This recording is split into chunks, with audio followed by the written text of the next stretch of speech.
નમસ્કાર, આપ જોઈ રહ્યા છો નેશન પ્લસ ન્યૂઝ. હું છું આપની સાથે હિરલ પંડ્યા. વડોદરા જિલ્લાના ઐતિહાસિક નગર ડભોઈ માટે આજે વિકાસનો એક નવો સૂર્યોદય થયો છે. ડભોઈ તાલુકાના ગૌરવશાળી ઇતિહાસ સાથે સંકળાયેલા સુપ્રસિદ્ધ 10 તળાવના નવીનીકરણ અને બ્યુટિફિકેશન માટે આખરે કરોડો રૂપિયાના પ્રોજેક્ટને મંજૂરી મળી ગઈ છે. ડભોઈનું ઐતિહાસિક 10 તળાવ અહીંની પ્રાચીન સંસ્કૃતિ અને ઇતિહાસ સાથે સીધું જોડાયેલું છે. જોકે છેલ્લા ઘણા વર્ષોથી યોગ્ય જાળવણીના અભાવે અને પાણીના સ્ત્રોત ન હોવાના કારણે આ તળાવ સાવ ખાલીખમ ભાસતું હતું.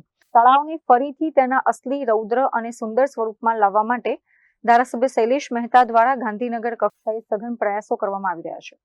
રાજ્ય સરકારથી વર્ક ઓર્ડર ઇસ્યુ થતાં જ આજે આ પ્રોજેક્ટનું સત્તાવાર ભૂમિપૂજન કરવામાં આવ્યું છે. આ અતિ મહત્વાકાંક્ષી પ્રોજેક્ટ અંતર્ગત સમગ્ર 10 તળાવની આસપાસની સાફ સફાઈ કરવામાં આવશે. તેની પાળ મજબૂત કરાશે અને સૌથી અગત્યનું એટલે કે તળાવને 12 માસ પાણીથી છલોછલ રાખવા માટે નજીકમાંથી પસાર થતી નર્મદા કેનાલમાંથી એક સ્પેશિયલ લાઇન નાખીને પાણી લાવવાનું આયોજન કરવામાં આવ્યું છે.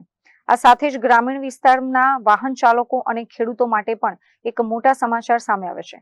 નારિયા નાળાથી લઈને બોરબાર સુધીનો મુખ્ય રસ્તો બિસ્માર હાલતમાં હોવાથી લોકોને ભારે હાલાકી ભોગવવી પડતી હતી.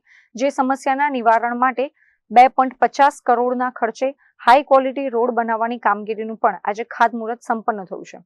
આ ડબલ ખાતમુહૂર્તના પ્રસંગે ડભોઈ તાલુકા ભાજપના વરિષ્ઠ આગેવાનો, સરપંચો અને બહોળી સંખ્યામાં ગ્રામજનો ઉત્સાહભેર ઉપસ્થિત રહ્યા હતા અને ધારાસભ્યની લોકમુખી કામગીરીને બિરદાવી હતી.